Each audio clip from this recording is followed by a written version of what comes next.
Olá! Hoje a gente vai mergulhar num assunto super sério. Uma daquelas emergências médicas que pegam todo mundo de surpresa e que podem afetar cães e gatos. A injúria renal aguda, ou IRA. Entender o que é isso e como acontece é o primeiro passo e talvez o mais crucial para a gente conseguir proteger nossos companheiros de quatro patas. E para a gente ter uma ideia do tamanho do problema, olha só esse número, especialmente para quem tem gatos. 1 em cada 3 gatos com mais de 12 anos vai ter algum tipo de doença renal. Isso faz dela uma das principais causas de morte para eles. Esse dado, por si só, já acende um baita alerta sobre por que a gente precisa ficar de olho na saúde dos rins dos nossos bichos, né?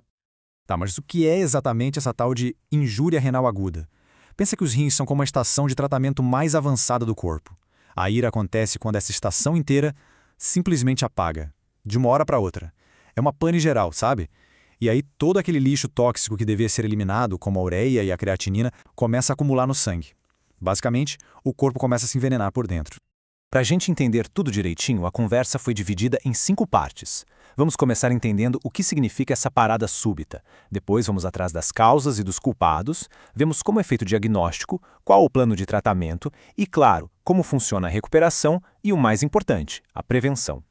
Então vamos lá, primeiro ponto, a tal da parada súbita.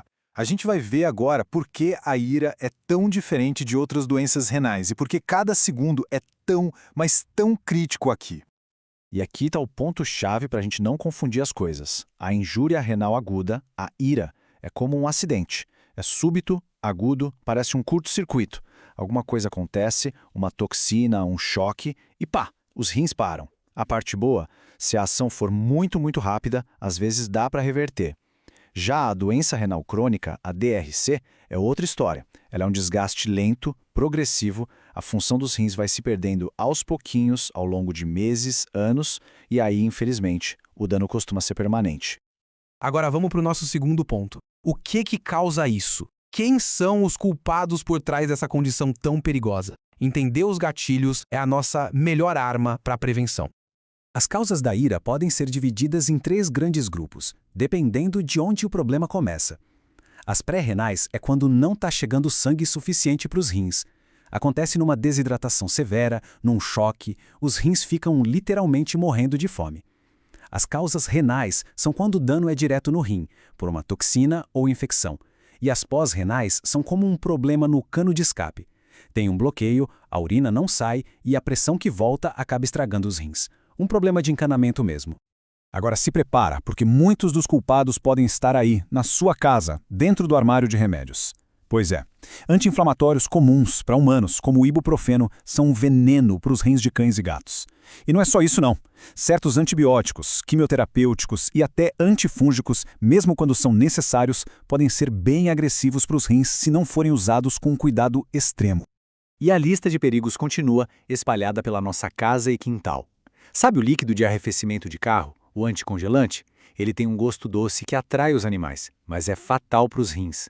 Metais pesados, herbicidas, pesticidas, tudo isso é um risco. E um alerta especial para quem tem gatos. Lírios são lindos, mas extremamente tóxicos para eles. Até uma picada de cobra pode levar a uma falha renal aguda. E por fim, a ira pode aparecer como consequência de outras condições médicas graves. Qualquer situação que derrube a pressão arterial de uma vez, como um acidente feio, uma grande perda de sangue ou uma infecção generalizada, pode deixar os rins sem oxigênio e causar um estrago. Até anestesias muito longas ou os contrastes usados em exames de imagem podem ser a gota d'água para um rim que já não está 100%. Bom, já vimos as causas, agora como é que o veterinário junta as peças desse quebra-cabeça? É quase um trabalho de detetive e cada minuto que passa é essencial. O grande problema da ira é que os sinais são bem vagos, e isso é perigoso. O animal pode ficar muito para baixo, apático, sem querer comer, vomitando, com diarreia. A produção de xixi pode mudar drasticamente, para mais ou para menos. Um sinal mais clássico, mas que nem sempre aparece, é o hálito urêmico, um cheiro que lembra a amônia. Mas o ponto principal é, esses sintomas podem ser de um monte de outras doenças. Por isso, na dúvida, tem que correr para o veterinário.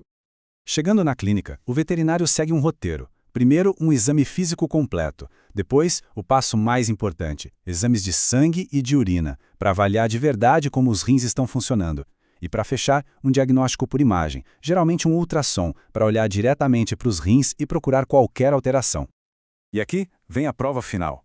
O diagnóstico se fecha quando o exame de sangue mostra algo chamado azotemia, que nada mais é do que os níveis de ureia e creatinina, as toxinas, lá no teto. Mas só isso não basta. O veterinário também olha o exame de urina. Se a urina estiver muito rala, muito diluída, aí sim a gente tem a confirmação. É a combinação desses dois achados que grita: os rins pararam de filtrar. Certo, diagnóstico na mão. E agora? Agora começa uma verdadeira corrida contra o relógio para apoiar o corpo e dar aos rins a melhor chance possível de recuperação. O tratamento mais importante para a IRA, sem a menor dúvida, é a fluidoterapia. Soro na veia. E muito. É a pedra fundamental de todo o tratamento. O objetivo aqui é triplo: reidratar o corpo, normalizar o fluxo de sangue para os rins na esperança de acordá-los e ajudar a lavar o organismo, eliminando as toxinas acumuladas através da urina. Mas e se os rins estiverem tão danificados que nem com todo o soro eles voltam a produzir urina? É aí que os veterinários precisam partir para intervenções mais avançadas. Quando só o soro não resolve, o tratamento vira uma abordagem multifacetada. Entram em cena diuréticos, para tentar forçar a produção de urina. É preciso corrigir os desequilíbrios de eletrólitos, especialmente o potássio alto, que pode causar uma parada cardíaca. Além disso, é preciso gerenciar a acidez do sangue e dar suporte nutricional, muitas vezes direto na veia, já que esses pacientes não conseguem comer. E para os casos mais graves, quando a função renal simplesmente não volta, a última linha de defesa é a diálise. Isso mesmo, igual em humanos. A hemodiálise, ou a diálise peritoneal, assume artificialmente a função dos rins, filtrando o sangue para manter o paciente vivo enquanto se espera uma possível recuperação. E, finalmente, a nossa quinta e talvez mais importante parte: recuperação e prevenção. Qual é o prognóstico para os pets com IRA? E, mais importante, o que a gente pode fazer para evitar que isso aconteça? A realidade aqui é dura. A IRA é uma doença séria e frequentemente fatal. O prognóstico depende muito da causa e, principalmente, da rapidez com que o tratamento começa. Isso quer dizer que a velocidade e a intensidade do cuidado veterinário são os fatores que mais podem mudar o desfecho.